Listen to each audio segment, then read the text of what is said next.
Virtual ஈவெண்ட்டையும் direct ஈவெண்ட்டையும் mix பண்ணி ஒரு கொலாபரேஷனில் ஒன்று உருவாக்கி வச்சுருக்கான். Ready 3, 2, 1 start. ரொம்ப நாளைக்கு பிறகு இவ்வளோ விடிய காலமே ஒரு ரைடு. விடிய காலமேனா இப்போ காலமே 4 மணிக்கு கரெக்டாக ரைடை ஸ்டார்ட் பண்ணிவிட்டேன். ஆக்சுவலாக இது ஒரு சேலஞ்சுக்காக கேப் ரைடர் சைக்கிள் ஷாப்பும் CR74 சைக்கிளிங் கிளப்பும் சேர்ந்து நடத்தக்கூடிய ஒரு விர்ச்சுவல் பாதி டைரெக்டாக பாதி அப்படிங்கிற மாதிரியான ஒரு ஈவெண்ட் தான். இப்போ இந்த ஈவெண்ட்டை பற்றி நம்ம ரைட்டில் பேசுவோம். குமரி சைக்கிள்ஸில் ஒரு 19 வீடியோவுக்கு உங்கள் அனைவரையும் நான் வரவேற்கிறேன். இந்த சேலஞ்ச் ஒன்றும் இல்லை. இந்த ரைடை நீங்கள் வந்து 4 மணிக்கு பிறகு காலமே 4 மணிக்கு பிறகு எங்கேருந்து வேணாலும் இதை ஸ்டார்ட் பண்ணலாம். ஆனால் 2 செக் பாயிண்ட். ஒரு செக் பாயிண்ட் கன்னியாகுமரி காந்தி மண்டபத்தில், இப்போது இன்னொரு செக் பாயிண்ட்டு அங்கே கேப் ரைடு. அப்போ முதல் செக் பாயிண்ட் வந்து காந்தி மண்டபம் இருக்கும். அப்போ அங்கே வந்து 7:30 to 8 மணிக்குள்ளே ரீச் ஆகணும். 2வது செக் பாயிண்டில் 9:30 to 10 மணிக்குள்ளே ரீச் ஆகும். முன்னாலேயும் ரீச் ஆகக்கூடாது, அது பின்னாலேயும் ரீச் ஆகக்கூடாது. அப்போது அதில் யார் அதிக கிலோமீட்டர் ப்ளஸ்ஸு என்னென்ன அமௌண்ட்டு எக்ஸ்ட்ரா போனஸ் பாயிண்ட்ஸ் அப்படி இப்படிலாம் உண்டு. நமக்கு அது வின் பண்ணுறதில்ல, அது ஒரு சேலஞ்சை நம்ம எடுத்து ஒரு அட்லீஸ்ட் ஒரு 100 கிலோமீட்டர் 10 மணிக்குள்ளாடி சேர முன்னாடி ஒரு 100 கிலோமீட்டராவது ஓட்ட முடியுமான்னு பார்க்கணும். ரொம்ப நாளாச்சு செஞ்சுரி ரைடு போட்டு, ரொம்ப நாளாச்சு. இப்போ அந்த ஒரு பழைய ஒரு நிலைமைக்கு திரும்புறதுக்கு இது யூஸாக இருக்கும். நம்ம பர்சனல் ரெக்கார்டை பண்ணால் போதும். ஆனால் அங்கே கம்ப்யூட்டர்லாம் பண்ணுற அளவுக்கான கண்டிஷனில் நானே இல்லை.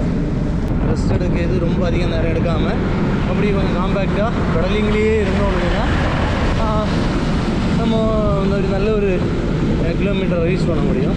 பெடலிங்லேயே இருக்கணும், அதுதான் மெயின். ரெஸ்ட் எடுத்தாலும் ரொம்ப நேரம் எக்ஸஸ் ஆகக்கூடாது. மெயினாக பிஆர்எம்மில் பண்ணக்கூடிய அதே டெக்னிக்ஸ் தான். ஒரு கன்டினியூஸாக எப்படி ஒரு 20 கிலோமீட்டர் தாண்டி அப்படியே ஒரே சிங்கிள் ஸ்ட்ரெச்சில், இதே ஸ்ட்ரெச்சில் அப்படியே கன்னியாகுமரி வரைக்கும் போகணும். அப்படின்னா ஒரு 50 கிலோமீட்டர் இதே ஸ்ட்ரெச்சில் போகணும், இதே சிங்கிள் ஸ்ட்ரெச்சில் போகணுங்கிறதான் பிளான். பார்ப்போம். அப்படி நீ கன்னியாகுமரிக்கு 21 கிலோமீட்டர். நம்ம நினச்சதை விட நேரமே மேபி ரீச் ஆகலான்னு நினைக்கிறேன். அப்படி ரீச் ஆனாலும் 7:30க்கு பிறகு தானே அங்கே என்ட்ரியை எடுப்பாங்க. அப்போது அதனால் நம்ம வந்து 7:30க்கு மாதிரி கொஞ்சம் ரைட் பண்ணலாம். மேக்ஸிமம் கிலோமீட்டருக்கு கவர் பண்ண பார்க்கலாம்.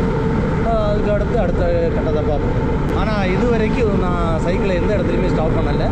இப்படி போகுது. நீங்கள் நினைக்கிறேன் எப்படா இவன் சாப்பிடாமல் ஓட்டிகிட்டு இருக்கான்னு சொல்லிட்டு.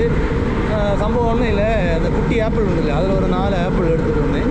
அப்போ அதில் 2 ஆப்பிள் தீர்ந்தாச்சு, இன்னும் 2 ஆப்பிள் இருக்குது. அப்போ அந்த பசியை கொஞ்சம் ஓரளவு அது என்ன டேக்கிள் பண்ணது, அது ஹெல்ப் பண்ணுது. நான் வார வழியில் சுபாஷை பார்த்தேன். சுபாஷ் இப்போ இங்கே என்னுடைய வலது பக்கம், அதே நேரம் முன்னாலே இன்னொரு சைக்கிள்ஸ் போயிட்டு இருக்காங்க.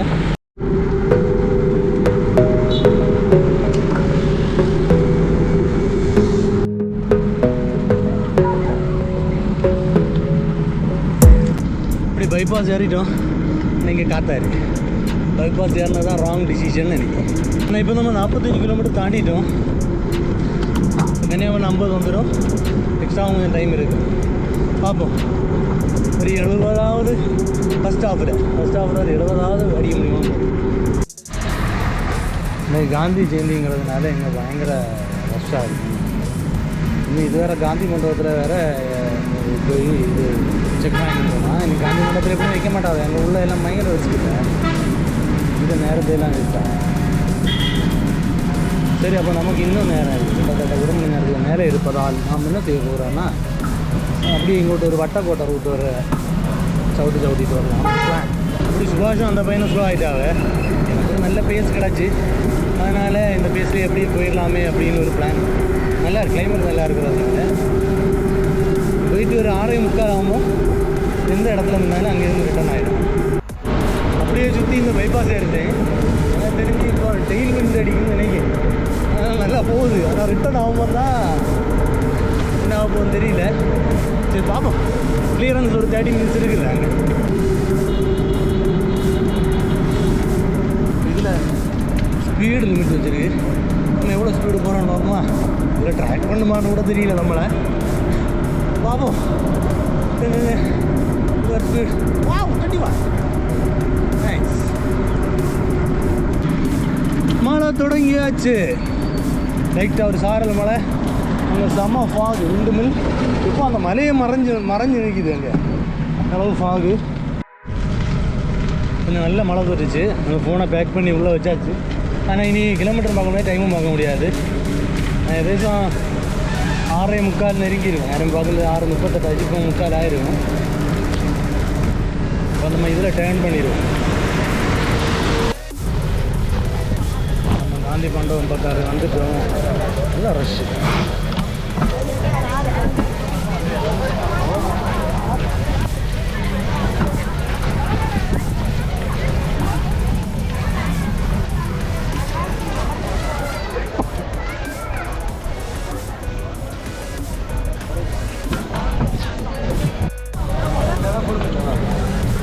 இங்கே தான் இருக்காங்க.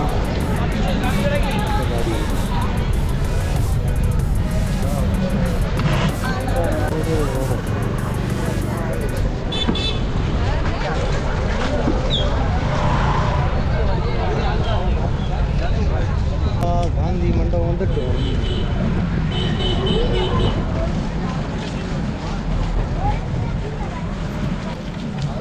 இவர் தான் இங்கே உள்ள சைக்கிளிஸ்ட், அடுத்த ரைட் கோஆர்டினேட்டர், ரைடு ரெஸ்பான்சிபிள் எல்லாம். அது தாங்க இன்னைக்கு 7:30 தான் நாங்கள் வர முடியும். 7:30 ஆகல இல்லை ஆகலை. 7:30 கூட சைன் பண்ணணும். வாலண்டியர் இருக்க வந்துட்டு இருக்கானுங்க. நீங்கள் இப்படி ரிட்டர்ன் சாப்பிட்டு நான் கூப்பிட்டேன், உங்களுக்கு கேட்கல, ரொம்ப கஷ்டப்பட்டு சாப்பிட்டு. சரி, அப்படி எல்லாருக்கும் ஒரு பாய். அப்புறம் நான் மெதுவாக போகிறேன், நீங்கள் அங்கே சீக்கிரம் போய் சேருங்க. யாரெல்லாம் என்ன கூட மெதுவாக வரைய வாங்க. இப்படி நம்ம முதல் செக் பாயிண்டில் 73 கிலோமீட்டர் முடித்தோம். இப்போ இனி நம்ம 100 நினச்சி வந்தோம்.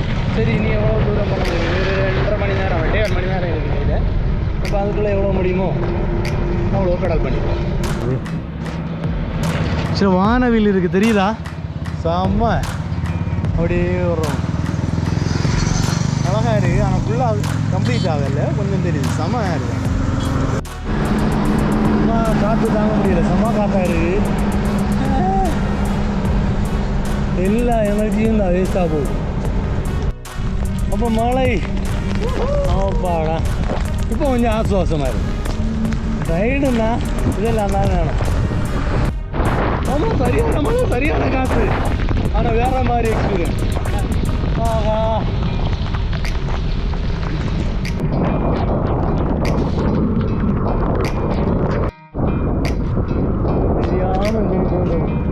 காற்று தாங்க முடியல. எவ்வளோ முடிச்சாலும் போகவே மாட்டேங்குது. மச்ச ஆவரேஜ் ஸ்பீடெல்லாம் போச்சு. மணக்குடி பாலம்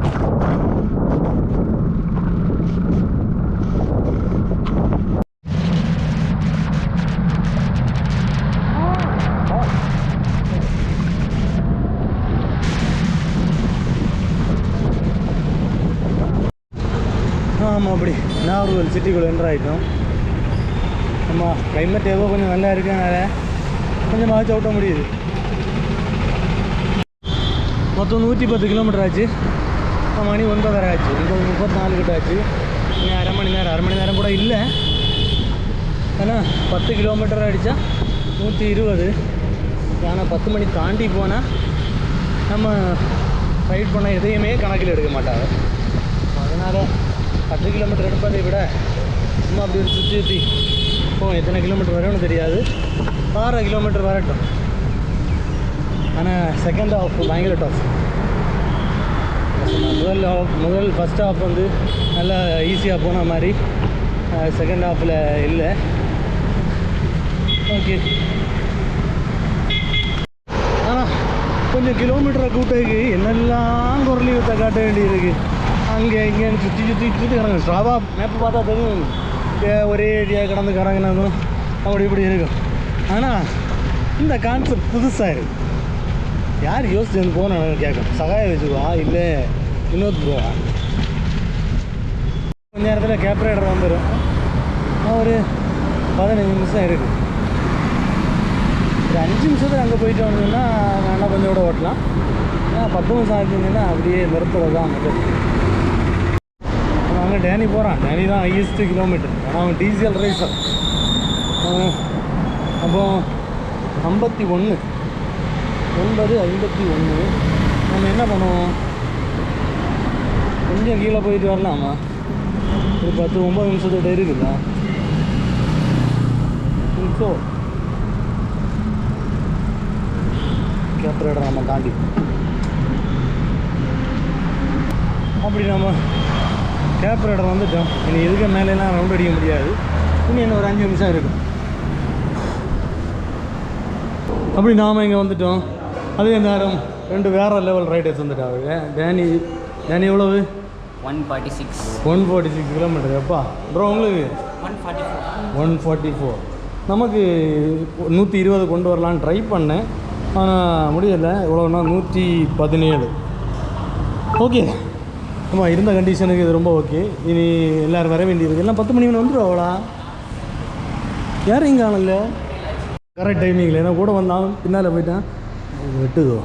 ஓகே அண்ணே, இது எப்படி இருந்து? எவ்வளோ கிலோமீட்டர்? 80. எங்கே இருக்கிறதுங்கண்ணே நீ? நான் அப்படி 4 ரூட்டு இப்படி 4 வே பிடிச்சி அப்படி அடிச்சு. சரி நானும் எங்கே இல்லை, நான் எனக்கு வழி தெரியாதான், இங்கே வழி தெரியாது. அப்படி எந்த இல்லாமல் போய் பாரதி வரம் போச்சு. அப்புறம் அங்கே இருந்து ரிட்டன் பண்ணேன். இதில் எப்படி இருந்து? நல்லா வேலைக்கு ரொம்ப சூப்பராக இருந்துச்சு. ஆனால் மழை பெஞ்சிச்சு, அதனால் கிலோமீட்டர் அடி மழை பெஞ்சா வந்தாரு. ஃபஸ்ட்டு சைக்கிளில் ப்ரோ எப்படி எப்படி இருந்து சார்? எப்படி இருந்தது? நான் இப்போ நாகர்கோவிலில் இருக்கேன். அப்போ நான் இனி என்ன சாப்பிட போகிறேன்னு கெஸ் பண்ணுங்க பார்ப்போம். இட்லியும் ஒரு வடையும் ஒரு சாம்பார், வேறு எதுவுமே தர மாட்டான். அந்த பக்கமா புரோட்டா இம்பி வந்துடும். நான் சொன்னேன் இல்லை, ஒரு மாற்றம் இருக்காது. இட்லி வடை கேசரி மட்டும். கேசரியும் எல்லாம் இப்படி தான் இருக்கும். சேவ் பர்ஃபெக்ட் இப்படி தான் இருக்கணும். எப்படி இருந்து ரைடு? நல்லா ஓட்டுறது பெரிய விஷயம். நம்ம எம்டி பிள்ளைகளுக்கு தனியாக இவன் பரிசு தரோம். ஆக்சுவலாக எம்டி வேறு. ஆமாம் சரி, அப்படி நல்ல ஒரு ரைடு முடிஞ்சது. ஆக்சுவலாக நான் பாராட்ட வேண்டியது யாருன்னா நம்ம சகாய விஜு. நல்ல ஒரு கோஆர்டினேஷன், வெரி குட். நல்ல அப்படின்னா இந்த எதையும் விர்ச்சுவல் ஈவெண்ட்டையும் டைரக்ட் ஈவெண்ட்டையும் மிக்ஸ் பண்ணி ஒரு கொலாபரேஷனில் ஒன்று உருவாக்கி வச்சுருக்கான். Very good. ஆனால் நல்லா இருந்தது, டிஃப்ரெண்ட்டாக இருந்தது. அப்படி தானே ஒரு டிஃப்ரெண்ட் எக்ஸ்பீரியன்ஸ். எங்கே இருந்தாலும் நம்ம ஸ்டார்ட் ஆகலாம், ஆனால் இங்கே வந்து என்ன செய்யலாம். Thank you for this opportunity. சீக்கிரம் பாயிண்ட் எல்லாம் நோட் பண்ணி ப்ரைஸ் லிஸ்ட் அறிவி 3 நாளில் ரிசல்ட் கிடைக்கும். ஓகே, மேக்ஸிமம் 3 நாள். சரி, அப்போ எல்லோரும் நல்லா என்ஜாய் பண்ணியிருப்பீங்கள? ஓகே, அப்போ இந்த வீடியோ உங்களுக்கு பிடிச்சிருக்குன்னு நம்புகிறேன். அப்போ இன்னும் ஒரு சிறந்த வீடியோவுடன் உங்களை சந்திக்கும் வரை உங்களிடமிருந்து விடை பெறுவது